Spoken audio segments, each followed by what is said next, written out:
Bonjour à tous, nous nous retrouverons en ce deuxième dimanche de l'Avent.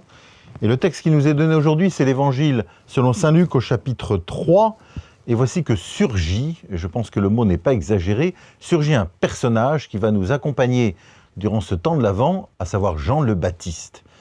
C'est un personnage un petit peu original quelque part, de par son habillement, de par sa façon d'être, de par peut-être aussi la véhémence de sa parole, de par aussi son histoire.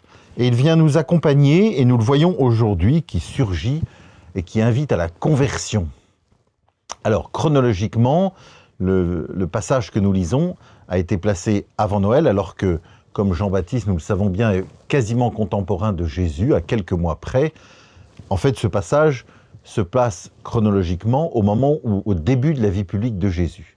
Mais la liturgie nous le fait placer là, à très juste titre, parce que c'est juste avant que Jésus apparaisse sur cette terre, vienne prendre chair, apparaisse dans notre monde. Et donc c'est ces textes qui nous sont donnés pour nous préparer à accueillir Jésus, comme Jean-Baptiste, il y a 2000 ans, a prêché comme le plus grand des prophètes pour préparer la venue, c'est-à-dire l'apparition le début de la vie publique de Jésus. Et Jean-Baptiste qui prêche avec force, qui s'adresse tant aux grands de ce monde, et on connaît son histoire et la fin de sa vie, mais aussi à tout le peuple, avec une parole très forte qui a un écho très puissant, non seulement en son temps, mais j'allais dire 2000 ans plus tard, aujourd'hui encore, elle trouve un écho dans notre Église, aussi dans notre cœur, à chacun et à chacune. Et Jean-Baptiste nous invite à la conversion. Voilà. Il annonce la venue imminente du Sauveur, du Messie tant attendu, tant espéré, et il nous invite à nous convertir pour l'accueillir pleinement. La conversion, c'est stricto sensu se tourner, changer de direction ou changer ce qui ne va pas dans notre vie, c'est-à-dire nous tourner vers Jésus pour pouvoir pleinement l'accueillir, ouvrir notre cœur et enlever de notre cœur, de notre intelligence, de notre mémoire, tout ce qui nous empêche vraiment d'accueillir Jésus. Voilà. Tout ce qui nous empêche, l'enlever quelque part.